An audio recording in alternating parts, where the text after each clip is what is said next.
Banderas de distintas nacionalidades, saludando para los que nos están mirando. Ahí el director está haciendo un paneo general del gentío. Primer domingo del año, primer domingo de la jornada. Que no afloje ese aplauso, gente. Algo está ocurriendo aquí en River. ¡Qué lindo! Mirá ese aplauso al Señor, al Espíritu Santo, al Rey. El Rey está en la casa. Buenos días, qué lindo, veo la bandera argentina y me emociono. Dios te bendiga, Dios te guarde. Hacíamos una introducción recién aquí con la gente que estamos en vivo en el primer servicio del año. Espero que ya se les haya pasado a todos la resaca de haber comido lo que no debieron comer. Yo sé que algunos se miraron al espejo y dijeron, ay, comí mucho, pero este año empiezo la dieta. Pero bueno, hoy primero no, porque sobró lo del 31. Y el 2 tampoco, porque todavía hay sobras. Así que empiezo el otro lunes, o sea, mañana. Mañana es el día que la mayoría empieza la dieta. Y espero que Dios te dé disciplina. Consejo que te voy a dar de alguien que le cuesta un montón también. Aunque sea 10 minutos, 5 minutos de caminar, de hacer cinta, de hacer cardio. No diga, voy a empezar 1 hora y media a bajar todo esto, porque no va a pasar. Son 3, 4, 5 minutos. Y también tener disciplinas espirituales este año. Decir, Señor, voy a leer más la palabra, un versículo 2 por día. Mirá lo que te digo. A veces ni tomamos la Biblia porque es más fácil agarrar el control para Netflix.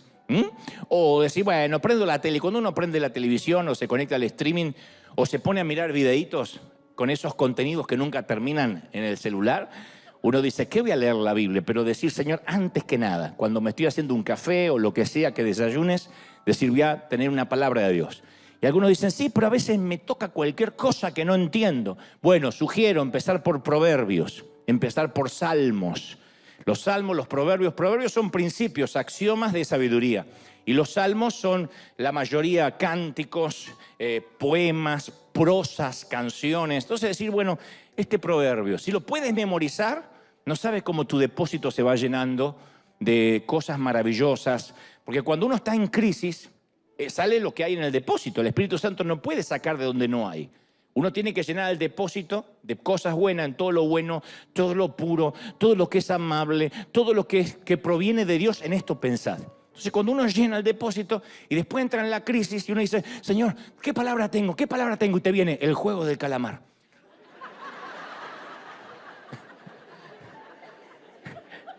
Porque es lo único que hay. Porque tu cabeza se llenó de babosadas. Entonces cuando uno quiere tomar una palabra, el Espíritu Santo va y dice, bueno, yo quiero encontrar depósito, pero no encontré nada. Encontré la casa de papel y sigo buscando y encuentro cualquier cosa.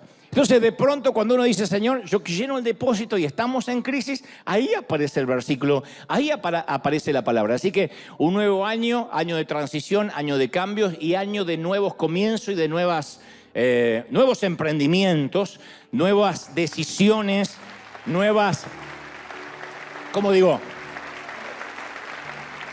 Resoluciones para el nuevo año. ¿Estamos felices, sí o no, gente? Y en casa también. Gracias por habernos apoyado todos estos años. Gracias por estar ahí, por conectarse. Sé que algunos están esperando la palabra de hoy. Antes, ya te la voy a transmitir en momentos antes. Te cuento lo que está ocurriendo en Cuba. Es una noticia nada más, un River News. Una pequeña noticia, un reporte de cómo vamos en Cuba. Lo que Dios comienza no lo puede cerrar el hombre. Lo que Dios emprende no hay hombre que diga hasta acá. Yo recuerdo estar en este mismo stage cuando el gobernador de California, a quien le mandamos un saludo grande a Don Newsom, dijo, no pueden tener servicios, no podíamos ni transmitir. Después dijo, bueno, está bien, pero con restricciones, con tanta separación. ¿Se acuerdan? Que parece que pasó hace mucho, pero ocurrió. Y entonces decía, los niños no, los ancianos no, los que tienen edad de riesgo no. O sea, yo no podía venir porque yo estaba en riesgo. Pero empezamos a entender que hay una autoridad, si bien uno tiene que respetar las autoridades, hay siempre una autoridad que es mayor a la de cualquier presidente, a la de cualquier ministro, a la de cualquier gobernador. Y entonces nosotros sabemos que Cuba está viviendo un gobierno singular desde hace muchísimos años, pero sabemos que Dios nos envió allí para ayudar. no vamos ni en contra del régimen, no vamos ni en contra de las políticas, no vamos a generar nada, no estamos juntando votos, ni esto tiene que ver con un proselitismo o con algo político, sino que tiene que ver, lejos de la militancia, con ayudar a la gente. Y nosotros fuimos a ayudar y queremos terminar esto maravilloso. Quiero mostrarte nuestra aldea de Cuba, donde vamos a darle unas 6 casas mínimo a abuelitos, que te vamos a contar las historias y vamos a honrarlos y bendecirlos. Esto pasa en Cuba, en la querida isla, y le mandamos un saludo a todos los cubanos. River News, ahí va. Hola River, aquí actualizándote un poco acerca de la construcción de Cuba. Ya vamos por la 4ª y 5ª construcción. Tenemos ya casi 3 casas concluidas, cisternas de agua, tenemos fosa séptica y se va construyendo todo esto. Estamos casi ya terminando la primera etapa de la construcción, que son las 4 casas. Algunos detalles que nos impiden seguir avanzando con rapidez. La lluvia llega, de pronto se va. Pero déjenme mostrarles cómo vamos. Tenemos piso de tile, ya casi con iluminación. Tenemos las ventanas, todo funcionando. El baño ya prácticamente está terminado.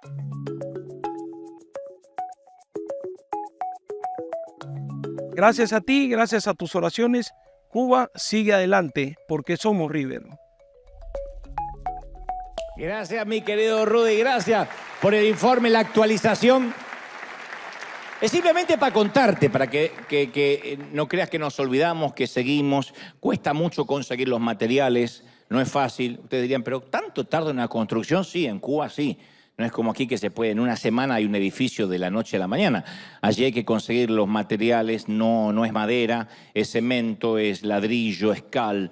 Y todo eso obviamente hay que traerlo a veces de otro sitio, escasean los elementos, de modo que cuesta un poco, pero hemos propuesto, es una semillita nada más, que cuando veamos la carita de esos abuelos al recibir una casa con dignidad, creo que vamos a sentir que pusimos un piecito de misericordia, de gracia en Cuba. Un saludo a todos los cubanos, oramos por los cubanos, que Dios les bendiga, que no anden con el moño virado, que los amamos mucho. Dios les bendiga a todos. Muy bien, estamos listos, digan conmigo, estoy listo.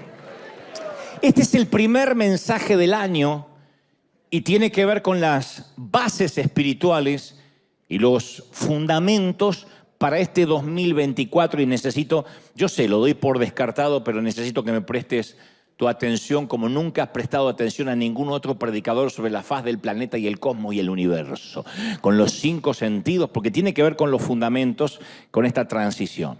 Hace muchos años atrás, cuando mi cabello era muy negro, y yo demasiado joven, recibí una palabra profética que el Señor me daría la providencia de viajar por las naciones, me prestaría el oído de mucha gente. Y a partir de ahí, jovencito, inexperto, inmaduro, muy botarate, yo pensé que tenía que hacer algo al respecto inmediatamente. Que todo iba a ser más fácil si yo lograba ser primero un empresario joven. Porque decía, si soy empresario joven, voy a tener mis propios recursos, voy a poder cumplir esta misión que Dios me está mandando a hacer, pero para eso tengo que tener recursos, no depender de nadie. Loable, noble lo que yo pensaba. Me imaginaba convirtiéndome primero en un hombre de negocios y después un proveedor de mi propio ministerio. Yo admiraba a aquellos que decían, tengo mi propio negocio y no necesito de nadie, ni necesito vivir de ofrendas, ni de lo que me dé la gente. Yo puedo solventar lo mío. Así que, aunque era muy joven, yo trabajé muy duro en la empresa que me había contratado hasta llegar a ser uno de los mejores vendedores. Y al tiempo, con apenas 22 años recién cumplidos, logré ascender a gerente en esa importante compañía, en un shopping, en un mall de Buenos Aires. Y de pronto tenía, jovencito, a varios empleados bajo mi cargo y ganaba mucho más que cualquiera que llevara años en esa empresa. O sea que lo había logrado. Así que como en aquel entonces yo contaba con un gran salario y además torpemente pensaba que yo podía cantar. Hay una etapa en la vida que uno cree que puede hacer todo, ¿no? Yo pensaba que podía cantar, que más o menos podía afinar. Decidí grabar un par de discos, que en ese entonces eran cassettes. Como digo siempre, si sabe lo que es un cassette, deberías hacerte una colonoscopía anual, ya es hora. Ya estás en edad, ¿no? Y si dices, sí, hasta yo tenía que hacer. Necesitas revisarte la próstata, urgente, porque a esta edad es prevenir. La cosa que esos cassettes grabados, 14 coros seleccionados, se llamaba uno.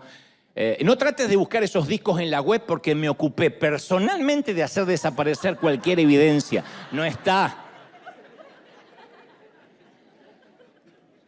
Como tenía dinero, pagué por publicidades en distintos periódicos, en distintas revistas, no existían las redes sociales y me lancé al estrellato. Estaba seguro que Dios me había enviado a servirle de esa forma. Mis intenciones eran nobles, pero mi visión era muy egoísta. No tenía una rendición humilde. Yo quería ser conocido, yo quería hacer algo grandioso. Me imaginaba todo lo que yo podía hacer para Dios y decía, Dios, qué afortunado eres de tenerme entre tus filas. ¡Qué lindo! Yo pensaba que Dios miraba para abajo y decía, pero qué bárbaro, qué bueno que nació Dante. Y a mis 22 años, con una promesa de Dios en la mano, pensé que era cuestión de hacer andar, de echar a andar el sueño, mis ideas. Primero pensé que iba a ser un gran empresario y me iba a solventar mis propios gastos para luego ir por todo el mundo haciendo cosas grandiosas para Dios. Suena noble, suena una visión de Dios, no suena mal. Pero después, cuando ya tenía los recursos y tenía un par de ideas, un par de frasecitas revolucionarias, muchas ganas de servir a Dios, me di cuenta que todo eso no me iba a alcanzar. Y no tuve en cuenta que con la promesa siempre viene el proceso. Con una promesa siempre viene el proceso, lo que yo llamaba la transición. Siempre. Entonces, a los pocos meses de haber ascendido como gerente, un día, para hacer la historia corta, me despiden abruptamente sin pagarme un solo centavo, acusándome de manera injusta de haberle robado a la empresa. Aquella mañana yo llegué a mi oficina, pechito de paloma, comiéndome el mundo, y a la noche regresé a casa completamente humillado, encorvado, con la frente marchita. Y sin embargo, algo histórico estaba ocurriendo en mi interior en ese momento. No me daba cuenta que había comenzado la verdadera transformación. Desde aquel despido, Dios comenzó a obrar en muchos aspectos de mi carácter y también a eliminar o a empezar a eliminar todo lo que no le agradaba de mi conducta, que no terminó todavía el Señor. No estoy aquí porque soy un modelo terminado. Pero ahí fue cuando el Señor dijo, tengo que eliminar muchas cosas de tu conducta, de tu carácter. Y aquel día que toqué fondo por primera vez en grande, comenzó a hacerse realidad el llamado de Dios en mi vida. Allí, no como yo hubiese querido. Fue como si Dios dijera, bueno, Dante, ahora que tengo tu atención, voy a enseñarte algunas cosas importantes que hasta ahora no estuviste dispuesto a escuchar. Ahora que tengo tu atención, empecemos. Y ahí empezó. Ahora que lo pienso, si Dios me hubiese enviado a servirle sin ese proceso amargo en su momento, yo habría hecho un desastre. Primera de Corintios 3:11 dice, porque nadie puede poner otro fundamento que es el que está puesto, que es Jesucristo. Nadie. Y en aquel entonces yo tenía el fundamento correcto. Porque como muchos de ustedes, nací en un hogar cristiano, conocí al Señor. No nací, pero a los 7 años de edad mi familia se entrega a Cristo y yo crecí con un fundamento cristiano. No puedo decir que en casa no se enseñaban fundamentos bíblicos, pero no había estado edificando sobre él de manera correcta. O sea, intentaba edificar. El fundamento era correcto, pero intentaba poner madera, heno, hojarasca, cualquier cosa para rápido llegar a la meta. Nunca esperé que el Señor me guiara. Nunca se me ocurrió decir, Señor, ok, me diste un llamado, ¿qué se supone que debo esperar o hacer? Al contrario, yo quería edificar un ministerio, una familia, una vida, basándome en mis ideas, en mis sueños, en mis ambiciones. O sea, en esencia, yo fui o intenté ir antes de que me envíen. Entonces Dios tuvo que humillarme, porque yo no fui lo suficientemente sabio como para humillarme a mí mismo. Entonces uno o se humilla o te humillan. O uno se entrega al Señor y dice, acá estoy, o el Señor dice, yo voy a hacer que digas, aquí estoy. Y te confieso algo, que cada día me convenzo más y estoy plenamente convencido que si yo hubiese logrado lo que perseguía cuando joven, estoy seguro que en el mejor de los casos, hoy yo estaría jugando a servir a Dios, consumido por el ego, estaría consumido por el orgullo, de hecho amargado contra todo el mundo, porque el orgullo es eso, es la raíz de todos los males. Cuando uno se llena de ego, uno empieza a tener celos porque el otro tiene, porque el otro recibe más, y uno se empieza a amargar, y eso es corrosivo.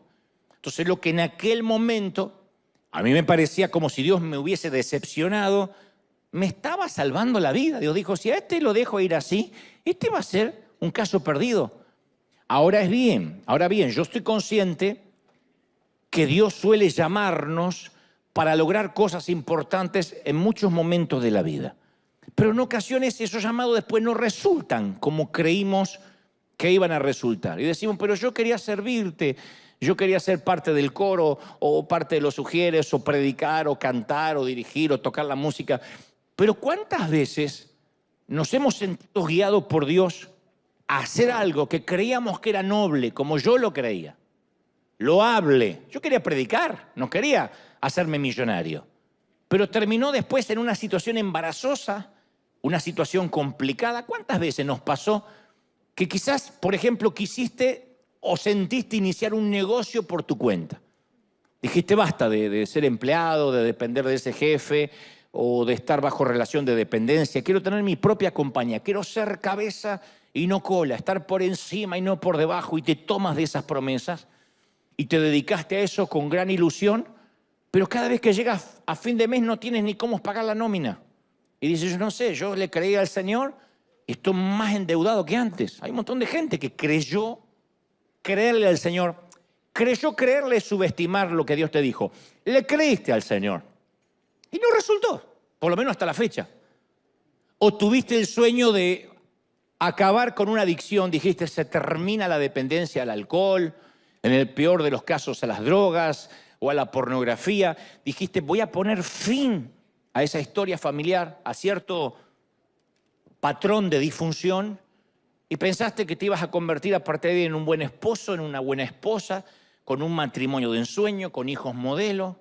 Y hoy haces un recuento, un desprolijo balance de tu vida y te das cuenta de que ni tu matrimonio es modelo, ni los hijos son lo que soñabas. Y dices, ¿qué falló? Si yo tenía todas las ganas, si yo le creía a Dios, como yo a mis 22 años, que yo sentí que era el tiempo de largarme al ministerio. Y hay gente que dice, yo siento de hacer algo diferente para Dios. Y algunos hasta dieron un gran salto de fe. Hay gente que me está viendo ahora que dieron un salto de fe y corrieron el riesgo. En todos nuestros países hay gente que dice, es mi tiempo, y se largan. Y tal vez el llamado era genuino. Pero a juzgar de cómo están resultando las cosas, uno se pregunta, ¿esto fue realmente de Dios o fue un invento de mi imaginación? ¿Cuántas veces decimos, ¿será que Dios me habló o fue el empacho que me agarré de tacos y de burritos la noche de Navidad o fin de año? ¿No será que el producto de la indigestión me trajo hasta acá? De verdad. Se lo han preguntado hombres y mujeres de Dios de todas las estaturas espirituales. En cierto momento dicen, ¿será que Dios me puso o yo me metí porque soy audaz? Y este es el corazón o el meollo del problema. La mayoría de las veces tenemos la tendencia a bajarnos, a caminar sobre el agua, mucho antes que Dios nos llame a abandonar la barca. Eso es un gran problema. Yo soy un defensor a ultranza del evangelio activo, de hacer. Siempre digo, es preferible equivocarse por hacer que por pasivo. Pero no obstante, es un gran error también tener la característica de siempre bajarse de la barca antes de asegurarse que Dios te esté llamando. Y claro que Dios quiere que bajemos del barco en algún momento. En algún momento tenemos que abandonar la zona de confort y asumir riesgos. En todo, en la vida se asume riesgos. Uno empieza una carrera asumiendo riesgos. Quién sabe si es lo que me va a gustar hacer de adulto, pero es lo que más me atrae. Es un riesgo. Uno se casa y es un riesgo porque uno no conoce totalmente a esa persona. Uno tiene hijos y es un riesgo porque uno no sabe cómo va a ser como padre. Y cuando uno aprende a ser padre ya es abuelo. Pero cuando uno empieza y corre riesgo, es iluso pensar que no nos va a inscribir el Señor en la universidad del carácter. Siempre que uno quiera asumir un riesgo, antes está la transición, el proceso, la universidad del carácter. Si no, Dios no nos va a permitir a que nos choquemos la frente contra la pared. O si lo permite, como fue mi caso, es para que aprendamos a no solo calcular los riesgos, sino asegurarnos si es el tiempo, el llamado genuino. El tema es el tiempo. Y ningún hombre muestra este principio como Moisés. Te voy a hacer la historia corta, como siempre. Resulta que en Egipto sube al poder, al trono, un faraón que comienza a oprimir a los hebreos. Y da la orden, entre otras cosas, de matar a todos los varones bebés judíos, porque tenía la población de esclavos muy grande y tenía temor de que algún día fueran tan numerosos que tomaran el control de Egipto. Y en esa época turbulenta de matanza de niños, nace Moisés, judío. Y su familia lo oculta durante 3 meses para que no lo maten, lo que hubiese hecho cualquier papi o mami, cuando ya veían que era imposible ocultarlo porque el bebé lloraba, porque algún vecino lo podía denunciar, porque lo podían oír los soldados. Su madre recubre una canastilla con brea y resina y luego mete a Moisés en la canasta y dice Éxodo 2:3 y lo puso en un carrizal a la orilla del río Nilo. Cuando la hija del faraón baja al río a bañarse, ve la canasta, la abre y encuentra al pequeño Moisés llorando. Entonces, conmovida, toma al bebé y lo cría como propio. Un increíble giro inesperado que nadie obviamente podía prever. El hebreo que se suponía que debió morir al nacer, ahora era parte de la realeza egipcia, creciendo en los pasillos del poder, con la educación de élite de los faraones. Se transformó en parte de la realeza, en el príncipe de Egipto, pero él sabía que era adoptado. Él sabía que no había nacido en el seno del palacio. Y Hechos, el libro de los Hechos, 7:23 relata que cuando hubo cumplido la edad de 40 años, le vino al corazón visitar a sus hermanos los hijos de Israel. Dijo, voy a ver a mis verdaderos hermanos. Él sabía que era hebreo y vio que su propia gente estaba bajo la carga de la esclavitud, de trabajos forzados. Y relata las escrituras que al ver un compatriota hebreo que era maltratado, él lo defiende y lo hiere de muerte al egipcio, vengó al oprimido, porque él pensaba que sus hermanos hebreos iban a comprender que Dios iba a liberarlos por mano suya. Él dijo, si yo estoy en el palacio, es porque tengo un llamado. Y hay un propósito, así que si ya tengo el llamado, voy a empezar a hacer la liberación ahora, voy a agarrar a palazos al primer egipcio que vea maltratando a un hermano mío. Al día siguiente ve 2 hebreos que están discutiendo y le dice, hey, ustedes son hermanos, ¿por qué se maltratan el uno al otro? Entonces el que maltrataba a su prójimo le dice, ¿a vos quién te puso como gobernante y juez sobre nosotros? Che. Porque ahí nació toda la descendencia argentina. ¿A vos quién te puso? Y le dice, ¿quién te puso a vos, che? Y le dice después, ¿quieres matarme? Como ayer mataste al egipcio. Se había corrido el rumor de que Moisés era un asesino. Entonces Moisés estaba convencido que era el hombre correcto y que hacía lo correcto para Dios. Tenía la visión de ser el liberador de su pueblo. Desde ese entonces el sueño era noble, el sueño era bien intencionado, pero cuando decide cumplir su sueño termina matando a un hombre y fracasa. La visión era noble, sí. Moisés todavía no estaba listo para llevar esa visión noble. ¿El fundamento era correcto? Sí. Lo que puso para construir no era correcto. El fundamento era correcto. La visión era correcta, no era el tiempo. Su carácter todavía no podía sostener el llamado. Y Dios conoce si podemos sostener el llamado. Muchos de nosotros le pedimos bendiciones a Dios en distintos momentos de la vida y Dios dice, todavía no estás listo para administrar mis bendiciones. No todo el mundo puede recibir una red llena de peces de la noche a la mañana. Hay gente que no está preparada. Lo hemos visto en casos públicos. No estoy estigmatizando a nadie, pero lo hemos visto en futbolistas, en boxeadores, que de la noche a la mañana ganan un campeonato, una copa, lo que sea. Lo hemos visto en gente que gana la lotería, que de repente de no tener nada pasa a tener millones. ¿Y cuánto le dura? ¿Saben invertir? ¿Saben trabajar el dinero? ¿Saben guardar? No, se lo gastan todo inmediatamente, un tapado de piel de bisón o de piel de suegra, o se compran inmediatamente una Ferrari, un Lamborghini, porque quieren tener todos los lujos que nunca tuvieron. Y cualquiera que tuvo dinero toda la vida le dice, no, eso no funciona así, lo vas a dilapidar todo, $1 a la vez. Lo mismo pasa en términos espirituales, no todos tenemos el carácter para sostener lo que pedimos. Si Dios nos dijera sí a todos, ¿qué problema sería el mundo? Ahora, en palabras simples, cuando yo digo no tenemos el carácter a veces para sostener las bendiciones o el llamado, ¿qué es el carácter? Es el conjunto de cualidades de lo que somos. Es el centro de nuestro ser, el corazón de lo que somos. El mundo no presta atención al carácter, el mundo presta atención a las credenciales. Cuando uno busca un empleo no dice, miren, yo tengo buen carácter, yo llego siempre temprano, soy muy trabajador. No, hay que presentar un resumen, un currículum vitae, que atestigue nuestras credenciales académicas y profesionales. Después de eso están las referencias, llamar al empleo anterior y el antiguo jefe da buenas o malas referencias. O nosotros solemos juzgar el éxito de alguien por la cantidad de posesiones materiales. Yo tuve un amigo hace muchos años, porque ya no es más amigo, que solía catalogar la valía de una persona por el auto que conducía. Era una costumbre que tenía. Me decía, ay, no sabés, fulanito, el auto que conduce. No sabés. Y siempre decía, fulanito la supo hacer. Ese sí que la supo hacer. Llegó acá sin nada.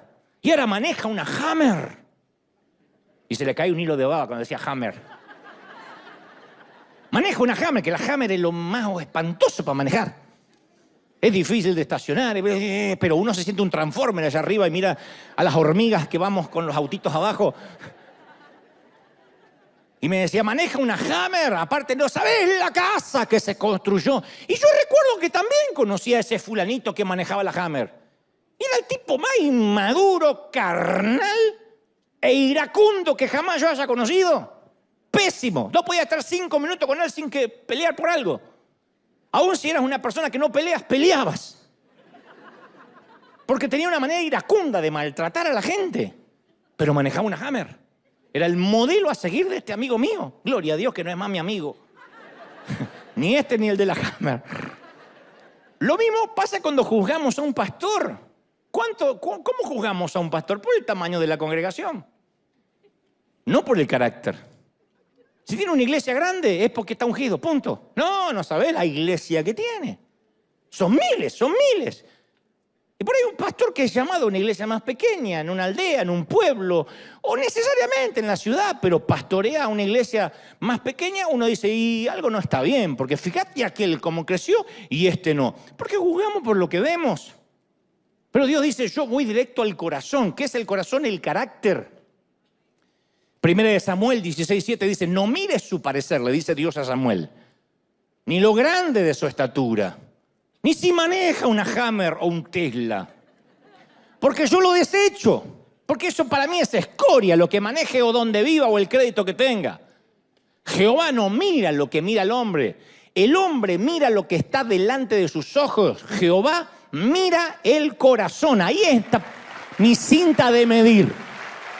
¿No es maravilloso? Menos mal. Entonces, cuando Dios busca un líder, escoge una persona no por su capacidad, por su puntaje en el crédito o en el banco, menos por su auto o por la ropa. Segunda de Crónicas 16:9 dice, porque los ojos de Jehová contemplan toda la tierra para mostrar su poder y favor a los que tienen corazón perfecto para con Él. Él le da favor a los que tienen un corazón perfecto para con Él. No dice busco gente perfecta. Dice los que tienen un corazón perfecto. Los que tienen un carácter que se dejó moldear. Y no solo Dios, es el gran buscador de caracteres. Todos buscamos esa cualidad en cualquier persona que nos guíe. Los hijos buscan carácter en su mamá y en su papá. Que no es lo mismo que temperamento, porque hay alguna hermana que dice, yo tengo buen carácter. No, lo que tiene es mal temperamento, eso no es carácter. El carácter es lo que te sostiene, lo que te da intransigencia en tus convicciones. Y como suelo decir siempre, en el arte de liderar la gente, solemos contratar a alguien siempre por su capacidad y nota que cada vez que lo despedimos es por su carácter. Nunca al revés. Por lo menos a mí nunca me tocó contratar a alguien por el carácter y despedirlo por falta de capacidad. Uno lo contrata porque sabe manejar la computadora, porque conoce los programas, porque conoce la planilla Excel, porque es buen ingeniero, porque es buen iluminador, porque es buen músico. Y lo termina despidiendo porque es insoportable para convivir con el resto de la gente, porque no sigue instrucciones, porque no obedece, porque no respeta la autoridad. Uno lo contrata por la capacidad y lo despide por el carácter. El Señor se evita ese trámite. El Dios dice, sin carácter no te envío. No te voy a contratar por la capacidad. Puedes saber predicar, puedes saber cantar, no te voy a contratar por la capacidad para después arrepentirme y despedirte por el carácter. Primero vas a ser sometido a prueba. En todo el mundo la gente clama por gente de carácter. Miren lo que es el panorama político mundial. Está contaminado con líderes que acumulan poder y riqueza hegemónica para ellos mismos. Todos los días el carácter es sacrificado en el altar del egoísmo y la conveniencia personal. Y apenas un politiquero por ahí menciona que Dios los bendiga al final del discurso, o las fuerzas del cielo, ya parecen un montón de creyentes confundidos. Ay, estamos ante un hombre de Dios, mencionó el cielo. Y esto se debe a porque las masas gimen y claman por un hombre de carácter que se levante y que los guíe. Pero carácter no es lo que se dice de la boca para afuera, se ve en los hechos, en lo que hacemos. Hay muchos que tienen la habilidad para ascender hasta la cima. El carácter es lo que los sostiene ahí. El carácter determina cuán lejos podemos ir, por cuánto tiempo vamos a ir y cuántos van a ir con nosotros. Eso es el carácter. Y desafortunadamente leer libros, tener ideas, tener muchas ganas de hacer cosas, no desarrolla nuestro corazón y nuestro carácter. Ojalá hubiese un libro, 12 pasos para tener buen carácter.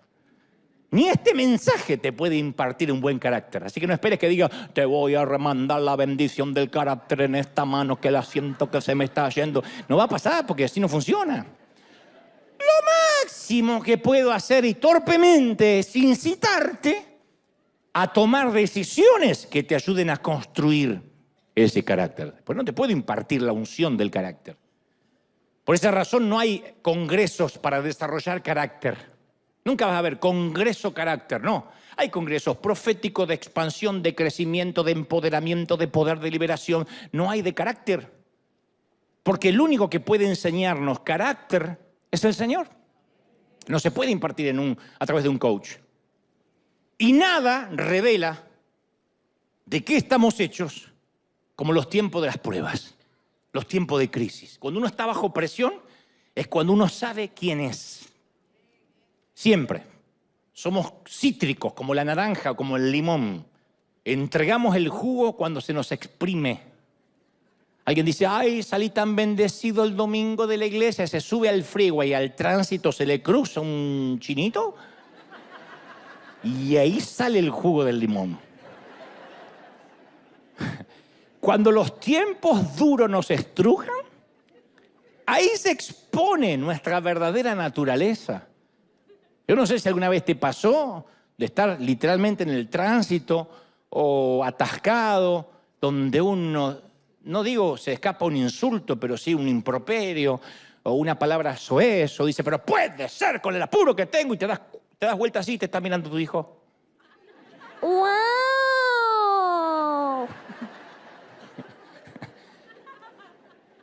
Porque nos observan cómo uno reacciona, qué jugo sale cuando estamos exprimidos. Y Pablo le escribe a los creyentes de Roma y le dice, y no solo esto, sino que también nos gloriamos en las tribulaciones, sabiendo que esta tribulación produce paciencia. Y la paciencia produce prueba. Y la prueba finalmente va a dar con la esperanza. Está en Romanos 5:3. Mirá todo lo que hay que hacer para llegar a la esperanza. Tribulación, prueba. Después viene la esperanza. Pero uno tiene que pasar por ese proceso de estrujamiento. Entonces podemos imponerle la mano a alguien y orar que Dios bendiga a esta empresa, pague oro por el ministerio, lo cual está bien porque uno dice, voy a pedir la bendición para esto nuevo. Pero uno no puede impartir una unción de carácter. Yo puedo orar para que un negocio se empiece bien. Vamos a orar que Dios te dé la manera de empezar. Para que lo sostengas, yo no te puedo orar. No puedo orar para que te sostengas a través de todo este año. Eso se adquiere a través de un proceso con el Señor. En las últimas semanas, o ya hace un par de meses, me escribía mucha gente de mi país preguntándome si yo iba a orar por el nuevo presidente argentino, como lo hice en alguna ocasión con Nayib Bukele en El Salvador. Con Nayib Bukele los conocimos cuando él era candidato, entablamos cierta amistad y yo me comprometí a ir a orar por él si es el que llegaba a la presidencia. Pero entonces me pregunto, ya a partir de ahora creen que yo me dedico a andar por el mundo orando por los presidentes en los tiempos libres. Y yo comprendo las motivaciones del pedido, ¿no? Una hermana me decía, tienes que venir a orar por nuestro presidente, pero también estoy consciente que no podemos votar a quien se nos antoje, y esto no es un juicio de valores hacia nadie, y después todo se arregla con una imposición de manos. No funciona así. Es como cuando, me acuerdo en la iglesia donde yo me congregaba, la mamá traía al hijo rebelde y decía, órele, órele que está endemoniado, no me quiere hacer la tarea, órele. Y el pibe, maleducado, no tiene ningún demonio. Él es el demonio. Entonces a mí me escriben, quiero que vengas a bendecir al presidente para que al país le vaya bien. No existe la magia, los atajos para construir un buen carácter. ¿Qué sé yo si va a ser un buen presidente o no? Pero por cierto no va a ser porque yo le pegue una oración. Por eso es creer que hay ósmosis, que hay magia. Resulta que voto a quien se me antoja, le damos una oración y vaya, mi hijo, y termina siendo Churchill. No funciona así. Por eso Pablo advirtió en Timoteo 5:22, no impongas con ligereza las manos a ninguno, ni participes de pecados ajenos. No nos apuremos a decir, te recibe la unción para ser empresario. ¿Qué sé si el tipo va a tener la disciplina de levantarse temprano? Porque no hay mayor disciplina del que trabaja para sí mismo. Hay gente que quiere trabajar para sí mismo para no tener horarios y es completamente al revés.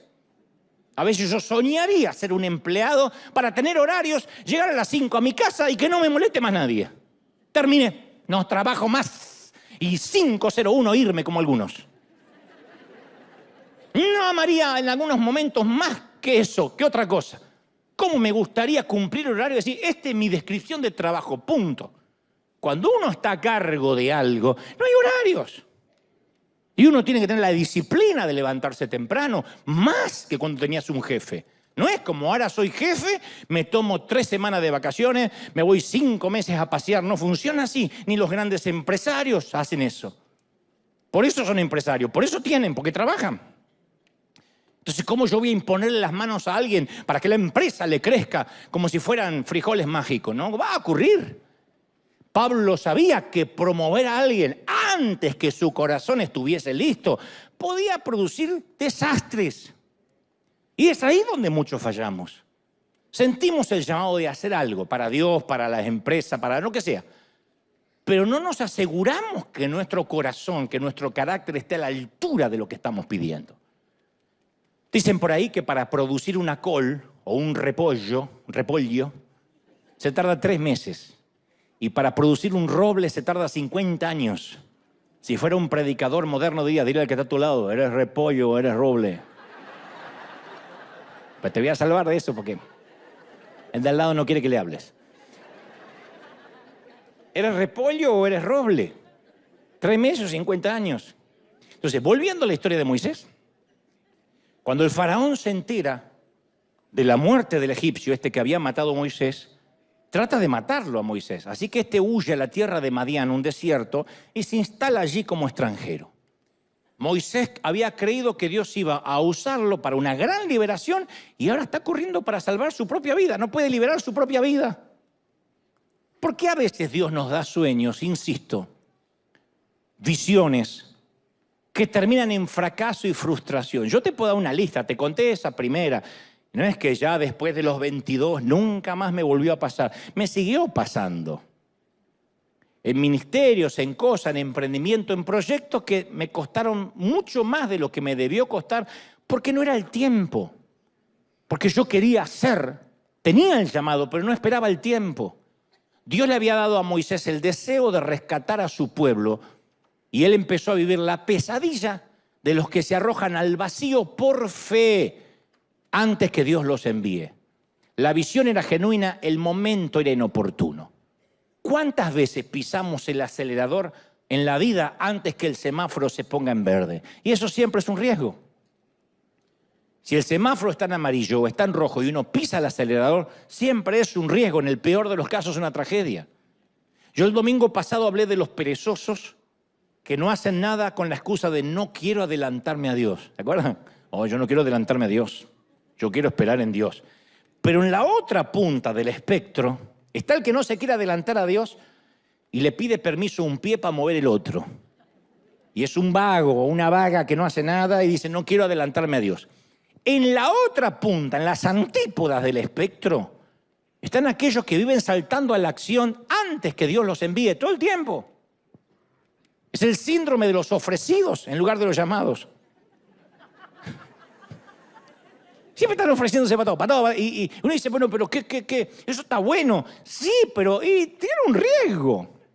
Y son fáciles de reconocer porque van saltando de visión en visión, de revelación en revelación. Nunca permanecen en nada, nunca están enfocados, nunca se solidifican en nada. No hay peor cosa que tener a un guía, a un padre de familia, a un pastor, a un presidente, ni te cuento, que tiene desfases hormonales todos los días. Y que un día te dice una cosa, el otro día te dice otra, el otro día cambió la visión, el otro día Dios le reveló otra cosa, el otro día, un día éramos una iglesia evangelística, el otro día somos iglesia misionera, ahora yo no sé por qué estoy diciendo esto, Dios me cambió el mensaje, Dios me cambió la revelación. Uno dice, basta, ya con mi suegra tengo bastante como para sumarme más gente loca a mi vida. Yo conocía un montón de gente cuando era más jovencito, cuando era adolescente, que en mi congregación abandonaban el empleo y hasta algunos abandonaban su familia para vivir por fe. El Señor me llama a vivir por fe, que era vivir de arriba. No era vivir por fe, era voy a esperar que alguien me mantenga. Y contaban esos testimonios y dejé la fábrica y dejé el seguro médico y todo lo que tenía porque confía en el Señor. Y después de 7 días de hambre en que mi hijo se estaba muriendo y el estómago se pegó a la espalda, no va a creer que toca a alguien en el timbre y era un hermano que venía con un sándwich. Ese es Dios. ¿De verdad ese es Dios? Esa es la inconsciencia. La falta de sentido común. Yo soy un hombre de fe. Pero la fe tiene que ver con el momento en que Dios te dice, baja de la barca y camina hacia mí. Entonces, ¿por qué Dios llama a tareas como a Moisés? Nos llama para determinadas tareas solo para dejarnos después caer de bruces. Iba a decir de jeta, pero suena muy grosero, de bruces. Yo sé por qué. ¿Por qué Dios lo deja caer de bruces a Moisés? Porque había mucho Moisés en Moisés. ¿Por qué Dios me dejó caer de bruces a mí? Porque había mucho Dante en Dante. Y también puedes poner tu nombre en el ejemplo que vendría bien, ¿eh? Las motivaciones e intenciones de Moisés eran nobles, insisto. Su carácter no estaba a la altura de las exigencias de la misión. Y Dios no bendice solo buenas intenciones. No es que uno dice, bueno, pues yo tenía buena intención. Dios no bendice solo las intenciones. Yo quería sembrar para Dios. Dios sabe que si yo tuviera, yo daría. Dios no va a bendecir la intención y el que pudieras haber hecho. Dios no bendice las hipótesis. No. Dios sabe que yo iría a servir a África. Si tuviera tiempo, yo sería el primero en ir ahí. Eso no cuenta para Dios. No fuiste. Es hipótesis. No es lo que yo haría. Ese es el gran flagelo de muchos evangélicos que escriben en las redes. ¿Por qué no van a tal lado? Es lo que yo haría. ¿Y por qué no lo estás haciendo? ¿Por qué no le ayudas al vecino de al lado, al chino de al lado? Le das un paquete de arroz quieres ayudar a los muertos de hambre que están allá más lejos en los continentes. Dios no bendice buenas intenciones. Entonces, cuando Moisés mata al egipcio, estaba claro que estaba actuando bajo su propio juicio, no bajo el plan de Dios. Y había aspectos de su carácter que Dios tenía que pulir, de modo que Dios lo inscribe en la Universidad del Carácter Sucursal Desierto, en un curso correctivo de posgrado avanzado de transformación personal.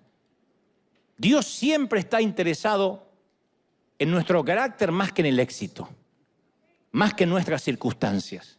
Eso no quiere decir que Dios no quiere que este año nos vaya bien. Dios quiere que triunfemos. Pero más que eso, quiere forjar nuestro carácter para ser administradores de lo que nos quiere entregar. ¿Estamos de acuerdo, sí o no? Nos tiene que forjar para que nosotros podamos sostener eso. ¿Sí? Hay gente que si Dios permitiera que fueran famosos, los pierde. Hay gente que si Dios permitiera que tuvieran más dinero, los pierde. Hay personas que no están capacitadas porque enseguida se le vuelan los pájaros. Y ustedes dicen, ¿y a quiénes no se le vuelan los pájaros? Y a aquellos que tuvimos muchos golpes de bruces o de jeta, muchos que nos caímos. Entonces, desde la promesa al cumplimiento siempre está la transición. Y esta es una palabra que vamos a mencionar mucho este año, transición, de la promesa al cumplimiento, proceso. La mayoría no fallamos en creerle a Dios, sino en esperar el proceso y queremos que todo sea ya. Señor, dame paciencia, dámela ya, no va a pasar. Porque Dios tiene que meternos en un proceso. ¿Sabe por qué hay tantas divisiones entre nosotros, el pueblo evangélico? Porque nos vivimos disputando quién tiene la verdadera franquicia. Y los evangélicos metemos todo bajo una frase. Noten que no estoy criticando a los otros, estoy diciendo nosotros. Tenemos la famosa frase, Dios me dijo, punto. Ni nosotros estamos seguros si Dios nos dijo, pero por la duda Dios me dijo. Dios me mostró. Oh, eso es otro nivel, Dios me mostró. Anoche Dios me mostró que tenía que, querida, matar a tu vieja, a tu mamá. Dios me mostró. Dios me envió. Oh, Dios me mandó. ¿Y por qué haces eso? Porque yo obedezco a Dios. Entonces, siempre decimos que estamos bajo autoridad, siempre y cuando estemos de acuerdo. Apenas nos disgusta algo, y no me miren con esa cara, diciendo, ay, yo vengo de Suiza, no sé. Porque esto es algo que todos tenemos los hispanos. Apenas algo, uno dijo amén, gloria a Dios que vino un pecador, uno. Apenas algo no nos gusta, abrimos nuestra pequeña iglesia, nuestra pequeña denominación y nuestra propia doctrina. ¿Sabe cuántas denominaciones oficiales evangélicas hay? 33.000 denominaciones. Todas creen que van a ser los únicos que van a ir al cielo. 33.000. Sin contar los cientos que abren su congregación que no tienen denominación. Nosotros a veces criticamos, no deberíamos, pero criticamos a la Iglesia Católica por varias cosas. Y la Iglesia Católica tiene una estructura jerarquizada que va desde el monaguillo, mirá la carrera que hay que hacer. Desde el monaguillo, uno dice, ay, sueño con ser papa. No es así. Una papa vas a ser, pero no un papa. Desde monaguillo, diácono, sacerdote, capellán, presbítero, monseñor, obispo emérito, obispo coadjutor, obispo diocesano, arzobispo, primado, patriarca, cardenal diácono, cardenal presbítero, cardenal obispo y finalmente nuestro querido argentino papa. Ahora, fíjate la carrera. No estoy haciendo un juicio de valores doctrinales antes de que me arrojen piedras. Empecé bien el año, te digo. Pero nunca habrá, podemos hablar de los errores de los católicos como hoy estoy hablando de los errores de los evangélicos, pero nunca vamos a ver un monaguillo que no comparte la doctrina del cura párroco y se abre una capilla a 2 cuadras de la basílica principal. Nunca. Pero como nosotros nos jactamos que tenemos todo el teléfono rojo del Señor, que escrituralmente todos podemos hablar con Dios, nos vamos al otro extremo y como Dios nos habla de manera directa, eso nos otorga la licencia de decir, Dios me mandó, Dios me dijo, punto. No está sujeto a debate, no está sujeto a discusión alguna. A mí me habló Dios. Me dijo Dios que no te pague. Pero aquí está una deuda. Sí, yo tengo unas ganas de pagarte. Dios me dijo, no, hijo, para que aprenda. ¡Mira vos! Y de pronto, bajo ese Dios me dijo, sin atravesar ningún tipo de prueba de carácter, salimos de nuestra cobertura espiritual de manera incongruente a los principios bíblicos. Yo no soy un cuasi mafioso que te voy a decir si sales de mi cobertura. Yo no creo en eso. Estoy hablando de cualquier cobertura espiritual que tengas. En todos estos años de peregrinar cristiano, yo he conocido a mucha gente con llamados genuinos que fracasaron rotundamente por ir sin que lo envíen, por no esperar. Y esto que te voy a decir es tan real como la ley de gravedad. Los principios de Dios funcionan y es imposible violarlos. Los principios funcionan. Yo tiro esta Biblia acá y se cae acá al suelo y se cae en Australia y en China. El principio de la gravedad funciona en cualquier parte del mundo. Y en todos estos años yo he visto a personas saliendo de una compañía, de una familia, de un país, de un ministerio, con buenas razones, con buenas intenciones, pero la manera en que se fueron, sembrando discordia, sembrando división, después lo terminan cosechando en sus propias vidas. Es una ley natural. Entonces hay gente que cambia de iglesia, que cambia de trabajo, porque están cansados de vivir bajo autoridad. Y a donde vayamos vamos a estar bajo autoridad. Siempre. Siempre vamos a tener una autoridad. Nosotros estamos bajo una denominación, las asambleas de Dios. Yo estoy bajo autoridad, no puedo hacer lo que quiero. Todos vamos a estar siempre bajo autoridad. A donde vayamos. Y cuando nos vamos de cualquier sitio, y esto sentí de enseñártelo porque no te lo enseño desde el punto de vista yo que nunca lo he pasado, yo que lo he sufrido. Soy como el papá que no quiere que el hijo pase lo mismo. Cuando uno se va de un sitio sin honrar, vamos a cosechar deshonra a cualquier sitio donde vayamos. Cuando uno no honra a los hijos de viejos, cosechamos deshonra. Cuando uno no honra a los padres, uno no recibe honra de los hijos. Yo jamás he visto a alguien tratar de dividir una congregación, fundar su propia iglesia y no cosechar decenas de sus propias divisiones. He hablado con pastores amigos que dicen, ya he tenido 50 divisiones en la iglesia. Y le digo, ¿y cómo saliste aquella vez? Ah, no, me fui porque el pastor no sé qué y qué sé yo y era lo otro. Le digo, bueno, ahí está. Es una ley natural, eso nunca falla. Es una ley natural como la siembra y la cosecha. Jacob parte de la casa de su suegro Labán, y este es un ejemplo bíblico fabuloso que enseña este principio. Jacob se escapa en la noche por miedo a que su suegro no lo bendiga. Y en Génesis 31:27, Labán, su suegro, lo alcanza después que se escapa y le dice, ¿por qué me engañaste y me robaste y te escabulliste en secreto? No le había robado nada, pero él sentía que le había robado la honra. ¿Por qué no me dijiste que te querías marchar, yerno? Te habría despedido con alegría, con tamborín, con arpa.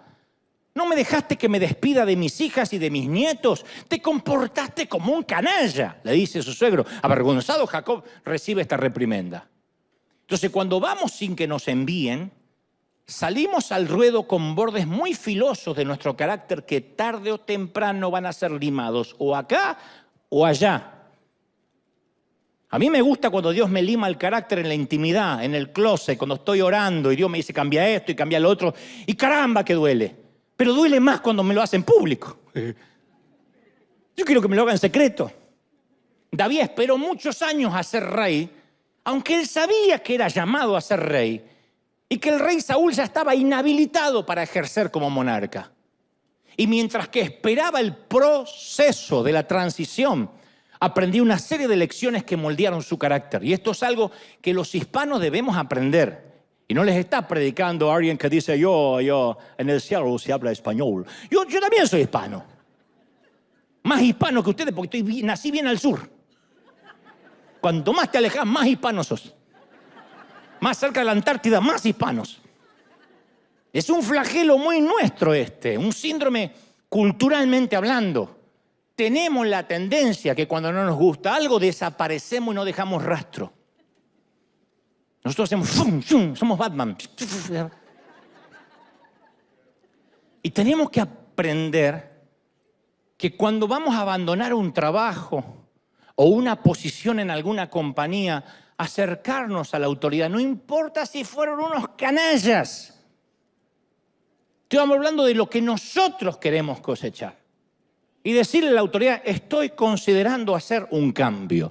No importa que en este país te despiden el viernes a las 5 de la tarde y te dicen, I'm so sorry, security please, y te sacan. Esos son ellos. Yo no voy a cambiar mi carácter por el mundo que me rodea. Cada uno da de lo que tiene. Yo estoy en un barrio donde nadie te saluda. Nadie, no importa. Yo me muero cada vez que voy al correo, saco la basura. Good morning, morning, morning. Le digo, algún día me va a contestar.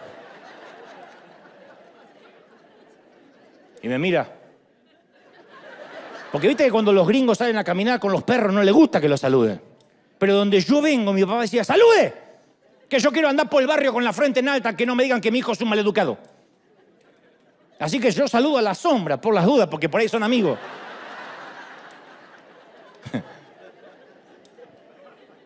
Y tengo una vecina que sale con los perros, no saluda nunca. Y si puede, te tira los perros. Yo le digo, morning, morning, morning, hi, hi. No me contesta hasta la fecha. Ya me va a contestar. O va a llegar al cielo y va a decir, este era el que te decía hi. No sé. O a donde llegue. Pero yo no voy a cambiar por el otro. De donde yo vengo, yo no cambio por el entorno. A mí no digo, bueno, como estoy entre maleducado, soy maleducado. No. Entonces, acercarnos y decirle al jefe, aunque fue un canalla, mire, yo estoy considerando irme a fin de mes para que usted busque un reemplazo o considere si me tengo que ir o no. Si es nuestro pastor o líder, decirle, mire, una manera de honrar tantos años que usted me pastoreó, mal o bien, si yo estuve aquí tiempo es porque creí que era un buen pastor. Capaz que cambié de opinión. Pero tantos años de servicio, de lealtad, yo quiero que me ayude a orar a ver si es tiempo de pasar otra temporada o irme a otro sitio. De acá se han ido ujieres, entregando la placa, así como que entrega, tome mi placa y mi pistola, y se va.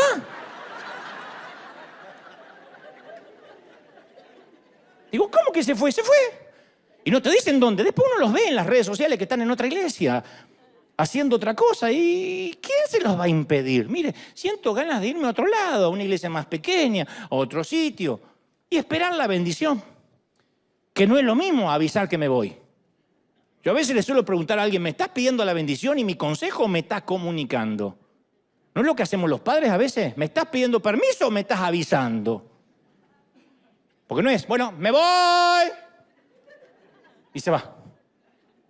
Es pedir la bendición. Mire, yo estoy considerando irme. ¿Quién te va a retener? En última instancia te vas igual. Entonces quizás tengamos el llamado correcto, pero tenemos que entender cómo hacer los cambios. Entonces grábate este principio espiritual. No quemes puentes en ningún sitio. Nunca sabes cuándo lo vas a necesitar en un futuro. Algún día vas a querer cruzar ese puente. Vas a necesitar esa referencia. No quemes puentes. En lo que a ti respecta, dice el Señor, estate en paz con todos los hombres. Te voy a contar intimidades del ministerio. Todavía tenemos tiempo, un ratito más. Durante estos 15 años que llevamos como iglesia, varias personas han salido de River para desarrollar su propio ministerio. Eso es sano. En la mayoría de los casos es muy saludable. Yo no sé quién para dudar acerca de los llamados personales y decir, Dios me habla solo a mí y a ti no te puedo hablar. Estaría contradiciendo lo que predico. Pero solo determina que les vaya bien o que salten al vacío o que fracasen rotundamente. Hay algo que los determina. Cada vez que alguien se va, y hasta se lo escribo en un papel y tengo testigos oculares de que lo hago. Yo tomo siempre una servilletita, pues yo soy muy conservador en algunas cosas y siempre hago lo mismo.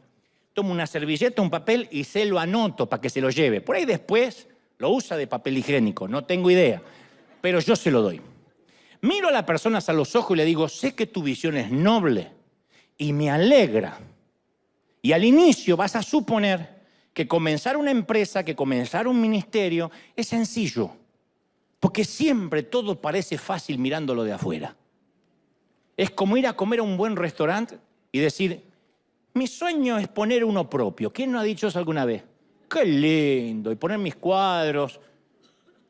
Porque yo ya tengo el logo, tengo la idea y hasta el menú. Yo agarraría a cada uno de esos soñadores y los llevaría un ratito a la cocina. A que vean lo que es el infierno y el caos de una cocina. En horas pico, cuando te vienen todos juntos. Cuando dices, eso no es lo que pedí, esto no es leche de almendra, vayan y ordenen la almendra. Cuando eso te pasa y estás en la cocina, tenés ganas de salir y matarlos a todos, así como Rambo.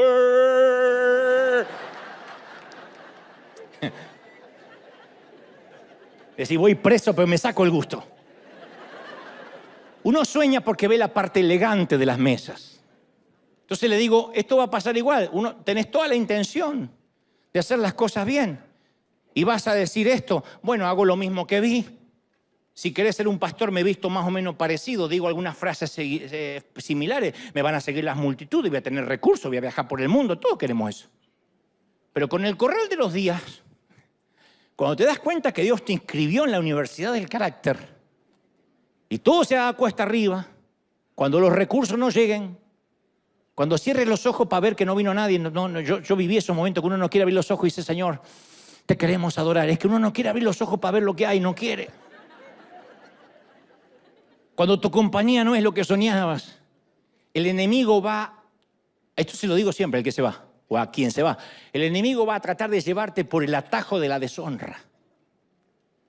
Y vas a tratar de reclutar gente que dejaste atrás, que no pudiste llevarte contigo. A esta altura siempre me interrumpen y me dicen, no, pastor, yo nunca voy a hacer eso. Yo le respondo, sí, lo vas a hacer. Es un patrón. Cuando tu carácter no pueda sostener el proceso, vas a intentar llevarte una cosecha que no es tuya. Si trabajaste en calidad de siervo en el campo de alguien más, cuando decides dejar esa asignación, no puedes cosechar el grano de la siembra que dejaste atrás. El grano le pertenece al dueño del campo.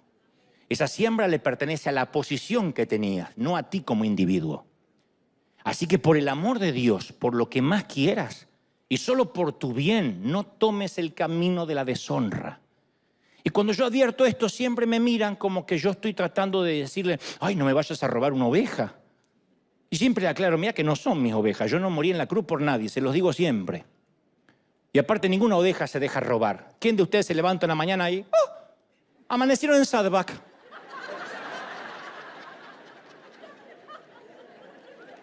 Pero no ibas arriba, pero me robaron. Este no es Dante, es Maldonado, me robaron. No pasó eso.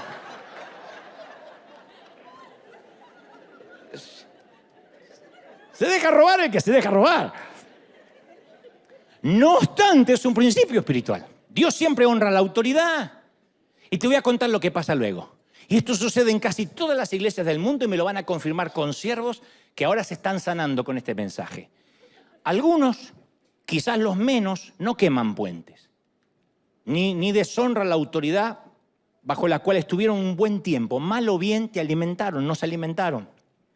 Son quienes prosperan, quienes crecen.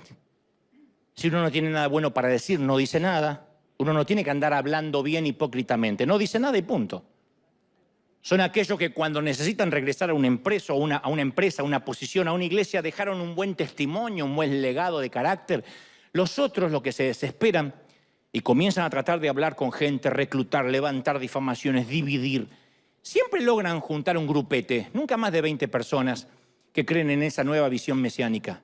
Pero recordemos que hay gente que puede seguirnos porque ama lo mismo que nosotros o puede seguirnos porque odia lo mismo que nosotros. En el primer caso van a permanecer porque el amor une y mancomuna siempre.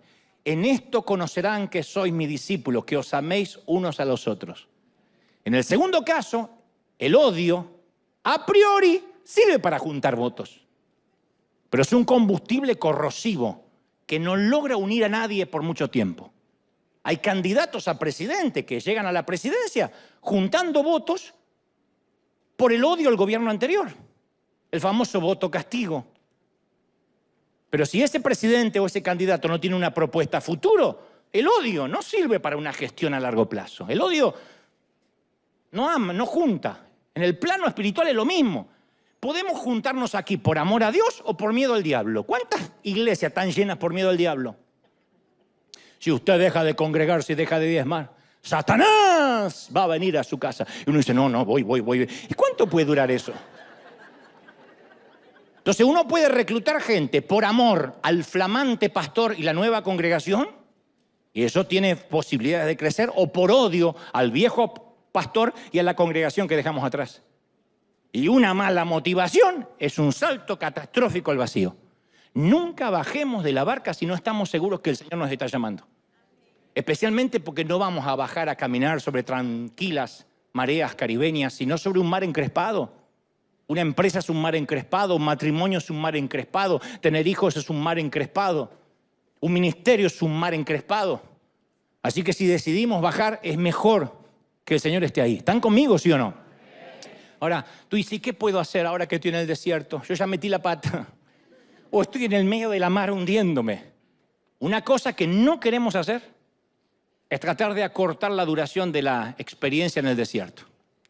Una de las principales razones por la que Dios nos pone allí es para tratar con nosotros. Entonces nunca vamos a crecer en la fe si seguimos faltando a la clase del carácter. Así que en lugar de orar que Dios acorte la duración de nuestro tiempo difícil, tenemos que decir, Señor, ayúdame a aprender rápido de esta experiencia. Así oran los orientales. Me dijeron que los coreanos nunca oran. Señor, quítame el problema. Dice, Señor, ¿qué quieres que aprenda con este problema para que el problema se vaya rápido? 40 años más tarde hallamos un Moisés tan diferentes. Ya estaba por egresar del campus Madianita de la Universidad del Carácter. Ese tipo pedante, confiado, casi un argentino, que quería liberar a su pueblo con su propia mano, su traspié lo había hecho humilde. Y le puso nombres a los hijos que te hablan lo que él sentía. Su primer hijo llamaba Gerson, que significa forastero soy en tierra extraña.